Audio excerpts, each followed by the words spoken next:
തെളിഞ്ഞ ആകാശമാണെങ്കിൽ രാത്രിയിൽ എപ്പോഴാകാശത്തേക്ക് നോക്കിയാലും നമുക്ക് നിരവധി നക്ഷത്രങ്ങളെ കാണാൻ സാധിക്കും. എന്നാൽ അതിൽ ചില നക്ഷത്രങ്ങൾക്ക് ഒരു പ്രത്യേകതയുണ്ട്. അവയെ നിങ്ങൾ സൂക്ഷിച്ചു നോക്കിയാണെങ്കിൽ അവ ചിമ്മാറില്ല. മാത്രമല്ല അവയുടെ പൊസിഷൻ മറ്റു നക്ഷത്രങ്ങളെ വെച്ച് നോക്കുമ്പോൾ മാറുന്നുമുണ്ട്. എല്ലാ നക്ഷത്രങ്ങളുടെയും സ്ഥാനങ്ങൾ മാറുന്നുണ്ട്, പക്ഷേ എല്ലാം ഒരേ അളവിൽ തന്നെയാണ് മാറിക്കൊണ്ടിരിക്കുന്നത്. എന്നാൽ ഈ നക്ഷത്രം മാത്രം ഒരു പ്രത്യേക രീതിയിൽ മറ്റുള്ള നക്ഷത്രങ്ങളെക്കാൾ കൂടുതൽ വേഗതയിൽ കറങ്ങിക്കൊണ്ടിരിക്കുന്നു. അതിൻ്റെ അർത്ഥം അത് നക്ഷത്രമല്ല, അതൊരു ഗ്രഹമാണെന്നാണ്. ഭൂമിയിൽ നിന്ന് നോക്കുമ്പോൾ ആകാശത്ത് വളരെയധികം തിളക്കത്തിൽ കാണാൻ സാധിക്കുന്ന 3 ഗ്രഹങ്ങളുണ്ട്. Jupiter, Venus, Mars. ഇവയാണ് ആ 3 ഗ്രഹങ്ങളും. നെപ്റ്റ്യൂണും യുറാനസും ഒഴിച്ചുള്ള എല്ലാ ഗ്രഹങ്ങളെയും നമുക്ക് ഇത്തരത്തിൽ കാണാൻ സാധിക്കും. പക്ഷേ ഏറ്റവും കൂടുതൽ തിളക്കത്തിൽ കാണാൻ സാധിക്കുന്നത് ഈ 3 ഗ്രഹങ്ങളെ ആണെന്ന് മാത്രം. ഏറ്റവും തിളക്കത്തിൽ കാണാൻ സാധിക്കുന്നത് വീനസും മാർസുമാണ്. കൃത്യം വീനസ് ആണോ മാർസ് ആണോ എന്ന് ഉറപ്പിച്ച് പറയാൻ സാധിക്കുകയില്ല. ചില സമയങ്ങളിൽ മാർസ് ഭൂമിയുടെ വളരെ അടുത്തൂടെ കടന്നു പോകുന്നതാണ്.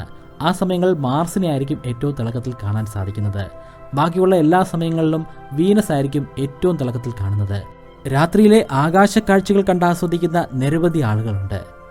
അവർക്ക് ഈ ഒരു ഗ്രഹത്തെ കാണുന്നത് തന്നെ വളരെയധികം സന്തോഷം നൽകുന്ന ഒരു കാര്യമാണ്. അങ്ങനെയാണെങ്കിൽ 2 ഗ്രഹത്തെ ഒരുമിച്ച് കാണാൻ സാധിച്ചാലോ? ആ 2 ഗ്രഹവും വളരെ അടുത്തുകൂടിയാണ് കടന്നു പോകുന്നതെങ്കിലോ?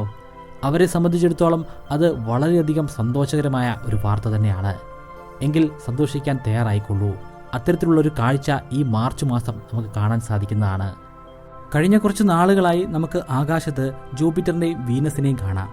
സൂക്ഷിച്ചു നോക്കിയാണെങ്കിൽ അവ പരസ്പരം അടുത്തുകൊണ്ടിരിക്കുകയാണെന്ന് മനസ്സിലാക്കാനും സാധിക്കും.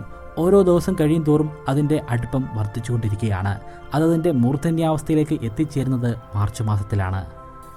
ടെലസ്കോപ്പുകളോ ബൈനോക്കുലറുകളോ ഒന്നും തന്നെ ഇല്ലാതെ നഗ്നനേത്രങ്ങൾ കൊണ്ട് നമുക്ക് നേരിട്ട് കാണാൻ സാധിക്കുന്ന അതിമനോഹരമായിട്ടുള്ള ഒരു ആസ്ട്രോണമിക്കൽ ഇവൻ്റ് തന്നെയാണ് കൺജങ്ഷൻ. മാർച്ച് മാസത്തിൽ തന്നെ നമുക്ക് മനോഹരമായ മറ്റൊരു ആസ്ട്രോണമിക്കൽ ഇവൻ്റ് കൂടി കാണാൻ സാധിക്കും. ചന്ദ്രൻ വീനസിൻ്റെയും ഭൂമിയുടെയും ഇടയിലൂടെ കടന്നു പോകുന്ന മനോഹരമായ ഒരു കാഴ്ചയാണ്. പക്ഷേ ഇതിൽ നിന്ന് കുറച്ചുകൂടി വേറിട്ട് നിൽക്കുന്നത് പ്ലാനറ്ററി കൺജങ്ഷൻ തന്നെയാണ്. പക്ഷേ ഭൂമിയിൽ നിന്നാൽ കാണാൻ സാധിക്കുന്ന ഏറ്റവും മനോഹരമായിട്ടുള്ള ഏറ്റവും റെയറസ്റ്റ് ആയിട്ടുള്ള പ്ലാനറ്ററി കൺജങ്ഷൻ ഇതല്ല. അത് ജൂപ്പിറ്ററും സാറ്റേണും തമ്മിൽ ചേരുമ്പോൾ ഉണ്ടാകുന്ന പ്ലാനറ്ററി കൺജങ്ഷനാണ്. ഓരോ 20 വർഷം കൂടുമ്പോൾ മാത്രമാണ് നമുക്ക് ആ മനോഹരമായ കാഴ്ച കാണാൻ സാധിക്കുന്നത്. സൗരയൂഥത്തിലെ ഏറ്റവും വലിപ്പമേറിയ 2 ഗ്രഹങ്ങളായ ജൂപ്പിറ്ററും സാറ്റേണും ഏറ്റവും അവസാനമായി പ്ലാനറ്ററി കൺജങ്ഷൻ സൃഷ്ടിച്ചത് 2020-ലായിരുന്നു. നഗ്നനേത്രങ്ങൾ കൊണ്ട് തന്നെ ആ കാഴ്ച കാണാൻ സാധിക്കും. പക്ഷേ നഗ്നനേത്രങ്ങൾ കൊണ്ട് കാണാൻ സാധിക്കുന്ന ഏറ്റവും വലിപ്പത്തിൽ കാണാൻ സാധിക്കുന്ന ക്ലിയറായി കാണാൻ സാധിക്കുന്ന പ്ലാനറ്ററി കൺജങ്ഷൻ അത് ജൂപ്പിറ്ററും സാറ്റേണും സൃഷ്ടിക്കുന്നതല്ല. ഇപ്പോൾ നമുക്ക് കാണാൻ സാധിക്കുന്ന ജൂപ്പിറ്ററും വീനസും സൃഷ്ടിക്കുന്ന പ്ലാനറ്ററി കൺജങ്ഷനാണ്. ജൂപ്പിറ്റർ വീനസ് കൺജങ്ഷൻ കാണാൻ വേണ്ടി നമ്മൾ ഓരോ 20 വർഷം കൂടുന്തോറും കാത്തിരിക്കേണ്ട ആവശ്യമില്ല. 3 വർഷവും 3 മാസവും കൂടുന്തോറും ഈ പ്രതിഭാസം നമുക്ക് കാണാൻ സാധിക്കുന്നതാണ്. ഇതിൻ്റെ കാരണം വീനസ് തന്നെയാണ്. വീനസിൻ്റെ സൂര്യന് ചുറ്റുമുള്ള ഓർബിറ്റാണ്. 224 ദിവസം മാത്രം മതി അതിന് ഒരു തവണ സൂര്യനെ ഒന്ന് വലം വയ്ക്കാൻ. അതായത് അവിടുത്തെ ഒരു വർഷം എന്ന് പറയുന്നത് 224 ദിവസങ്ങൾ മാത്രമാണ്. അതുകൊണ്ട് തന്നെ വീനസിനെ ആകാശത്ത് കാണാൻ സാധിക്കുന്നത് അത്ര റെയറായിട്ടുള്ള ഒരു പ്രതിഭാസമൊന്നുമല്ല. പക്ഷേ ജൂപ്പിറ്ററിനെ എപ്പോഴും കാണാൻ സാധിക്കുകയില്ല. ജൂപ്പിറ്ററിന്റെ സൂര്യനിൽ നിന്നുമുള്ള അകൽച്ച ഒരു പ്രധാനപ്പെട്ട കാരണം തന്നെയാണ്. പക്ഷേ ജൂപ്പിറ്ററിന്റെ വേഗത ഭൂമിയേക്കാളൊക്കെ വളരെയധികം കൂടുതലാണ്. ഭൂമിയുടെ വേഗത 1 മണിക്കൂറിൽ 1574 കിലോമീറ്റർ ആണെങ്കിൽ ജൂപ്പിറ്ററിന്റെ വേഗത 45,583 കിലോമീറ്റർ ആണ്. പക്ഷേ ഇവിടെ വില്ലനായി വരുന്നത് ദൂരമാണ്. വീനസ് സൂര്യന്റെ വളരെ അടുത്തുള്ള ഒരു ഗ്രഹമായതുകൊണ്ട് തന്നെ വീനസ് ജൂപ്പിറ്റർ കൺജങ്ഷൻ കാണാൻ സാധിക്കുന്നത് സൂര്യാസ്തമനത്തിന് ശേഷമോ സൂര്യോദയത്തിന് തൊട്ട് മുൻപോ ആയിരിക്കും. 2023 മാർച്ച് മാസം 1-ാം തീയതിയും 2-ാം തീയതിയുമാണ് നമുക്ക് കൺജങ്ഷൻ കാണാൻ സാധിക്കുന്നത്. സൂര്യാസ്തമന സമയത്തായിരിക്കും ഇത് സംഭവിക്കുക. ആ സമയത്ത് ജൂപ്പിറ്ററും വീനസും തമ്മിലുള്ള ആംഗിൾ വെറും 1/2 ഡിഗ്രി മാത്രമായിരിക്കും. അത്രയ്ക്കും അടുത്തായിരിക്കും ആ 2 ഗ്രഹങ്ങളും. അടുത്തെന്ന് പറയുമ്പോൾ ആ ഗ്രഹങ്ങളുടെ സ്ഥാനങ്ങൾ അടുത്തല്ല. വീനസിന് പുറകിൽ ജൂപ്പിറ്റർ നിൽക്കുന്നതുകൊണ്ട് നമുക്ക് രണ്ടും അടുത്താണെന്ന് തോന്നിക്കുന്നതാണ്. ഇവ തമ്മിൽ വളരെയധികം ദൂരമുണ്ട്.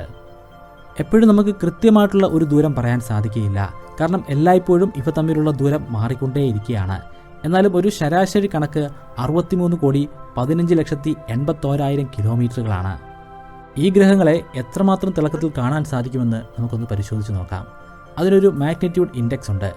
ആ ഇൻഡെക്സ് അനുസരിച്ച് ഏറ്റവും കുറഞ്ഞ വാല്യൂ ഉണ്ടെങ്കിൽ അതിൻ്റെ അർത്ഥം ഏറ്റവും വലിപ്പത്തിൽ കാണാൻ സാധിക്കുമെന്നാണ്. സൂര്യൻ്റെ മാഗ്നിറ്റ്യൂഡ് ഇൻഡെക്സ് -26.74 ആണ്. ചന്ദ്രൻ്റേത് -12.6. 2020 ഡിസംബർ മാസം 21 സംഭവിച്ച ഗ്രേറ്റ് കൺജക്ഷൻ. അന്ന് നമുക്ക് ജൂപ്പിറ്ററിനെ -1.82 തീവ്രതയിലും സാറ്റേണിനെ 0.64 തീവ്രതയിലും കാണാൻ സാധിച്ചിരുന്നു. സാറ്റേൺ കുറെ കൂടെ മങ്ങിയ അവസ്ഥയിലാണ് അന്ന് കാണാൻ കഴിഞ്ഞത്. ടെലസ്കോപ്പിന്റെ സഹായത്താലായിരുന്നു അത് കൂടുതൽ വ്യക്തമായി കാണാൻ സാധിച്ചിരുന്നത്. മാർച്ച് 1-2 തീയതികളിൽ സംഭവിക്കുന്ന ജൂപ്പിറ്റർ വീനസ് കൺജക്ഷൻ. അപ്പോൾ നമുക്ക് ജൂപ്പിറ്ററിനെ -2.1 തീവ്രതയിലും വീനസിനെ -4.0 തീവ്രതയിലും കാണാൻ സാധിക്കും. അതായത് മുമ്പ് നടന്നതിനേക്കാൾ തീവ്രമായ രീതിയിൽ നമുക്കിതിനെ കാണാൻ സാധിക്കും. ഇവിടെ നമുക്ക് ഏറ്റവും തീവ്രതയിൽ കാണാൻ സാധിക്കുന്നത് വീനസിനെ ആണെങ്കിൽ പോലും മുൻപ് നടന്ന കൺജങ്ഷനിൽ കണ്ടതിനേക്കാൾ കൂടുതൽ തിളക്കത്തിലായിരിക്കും ജൂപ്പിറ്ററിനെ കാണാൻ സാധിക്കുന്നത്. ഏപ്രിൽ മാസത്തിൽ നമുക്ക് ജൂപ്പിറ്റർ സോളാർ കൺജങ്ഷൻ കാണാൻ സാധിക്കും. ഇവിടെ വീനസ് ആയിരിക്കില്ല ഭൂമിക്കും ജൂപ്പിറ്ററിനും ഇടയിൽ വരുന്നത്, മറിച്ച് സൂര്യനായിരിക്കും.